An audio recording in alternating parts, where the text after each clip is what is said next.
Halo, Assalamualaikum warahmatullahi wabarakatuh. Perkenalkan, saya Vina Susanti dengan NIM 50700120004, kelas Ilmu Komunikasi A. Jadi, pada video kali ini saya akan mempresentasikan tentang sistem komunikasi interpersonal. Nah, oke, langsung saja. Sistem komunikasi interpersonal. Nah, sini kita bisa lihat itu yang pertama sensasi. Tahap yang paling awal dalam penerimaan informasi ialah sensasi. Sensasi berasal dari kata sense, artinya alat penginderaan yang menghubungkan organisme. Menurut Dennis Kohn, bila alat-alat indera mengubah informasi menjadi impuls-impuls saraf dengan bahasa yang dipahami dalam komputer otak, maka terjadilah proses sensasi. Nah, fungsi alat indera itu sangat penting. Mengapa? Nah,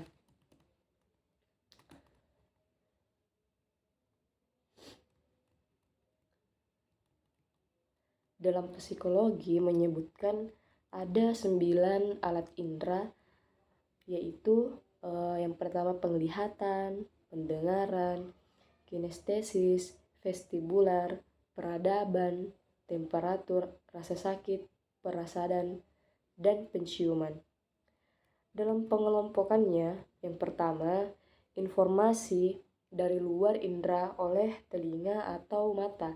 Yang kedua, informasi dalam diinderai oleh sistem peredaran darah.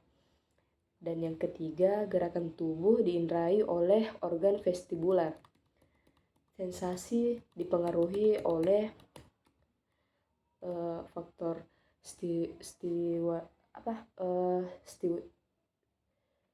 situasi dan juga faktor personal. Nah, selanjutnya persepsi. Persepsi adalah pengalaman tentang objek, peristiwa, atau hubungan-hubungan yang diperoleh dengan menyimpulkan informasi dan menafsirkan pesan.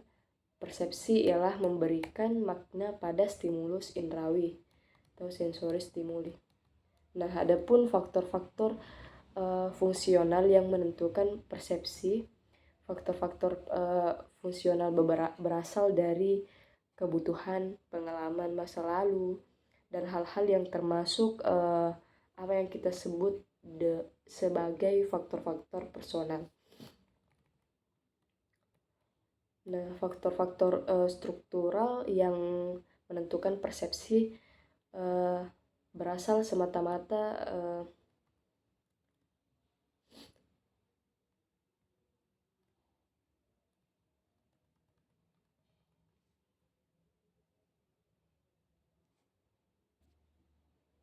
Nah, faktor-faktor struktural yang menentukan persepsi berasal semata-mata dari sifat stimulus fisik dan efek-efek saraf yang ditimbulkannya pada sistem saraf individu.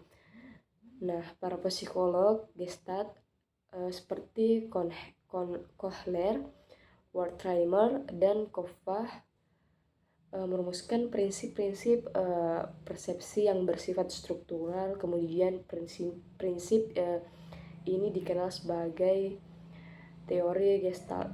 Nah, jenis-jenis memori. Jenis-jenis memori yang pertama, pengingat, result. Pengingatan adalah proses aktif untuk menghasilkan kembali fakta dan informasi secara verbatim, kata demi kata, tanpa petunjuk yang jelas. Yang kedua, pengenalan. Agar syukur untuk mengingat kembali sejumlah fakta, lebih mudah mengenalnya kembali. Yang ketiga, belajar lagi. Menguasai kembali pembelajaran yang sudah pernah kita peroleh, termasuk pekerjaan memori. Seorang psikologi sering membacakan kutipan-kutipan pendek dalam bahasa Yunani pada anaknya yang masih kecil. Selanjutnya yang keempat, redintegrasi. Redintegrasi ialah merekonstruksi seluruh masa lalu dari satu petunjuk memori kecil. Nah, adapun mekanisme memori, kita sering tidak berfungsi, kita sering lupa. Untuk mengetahui pekerjaan memori, kita harus mengingat ada 3 teori yang menjelaskan memori. Yang pertama teori Aus, yang kedua teori interferensi, dan yang terakhir teori pengolahan informasi. Nah, teori Aus, disus teori, yang kedua teori interferensi teori, yang ketiga teori pengolahan informasi, information theory. Nah, selanjutnya berpikir. Ada dua macam berpikir. Yang pertama, berpikir austik dan berpikir realistik. Nah, adapun selanjutnya hal yang utama dalam menetapkan ketika kita ingin mengambil keputusan atau menetapkan keputusan, teman-teman. Jadi, yang pertama itu keputusan merupakan hasil berpikir, hasil usaha intelektual. Yang kedua, keputusan selalu melibatkan pilihan dari berbagai alternatif. Yang ketiga, keputusan selalu melibatkan tindakan nyata, walaupun pelaksanaannya boleh ditangguhkan atau dilupakan. Nah, selanjutnya teori memecahkan masalah. Proses memecahkan masalah persoalan memiliki 5 tahap yang terjadi. Peristiwa ketika yang biasa dihambat karena sebab-sebab tertentu. Anda mula-mula akan mengawasinya dengan pemecahan yang rutin. Yang kedua, Anda mencoba menggali memori Anda untuk mengetahui cara siapa saja yang efektif pada masa yang lalu. Nah, yang ketiga, pada tahap ini Anda akan mencoba seluruh kemungkinan pemecahan yang pernah Anda ingat atau yang dapat Anda pikirkan. Yang keempat, Anda mulai menggunakan lambang-lambang verbal atau grafis untuk mengatasi masalah. Yang kelima, instinct solution.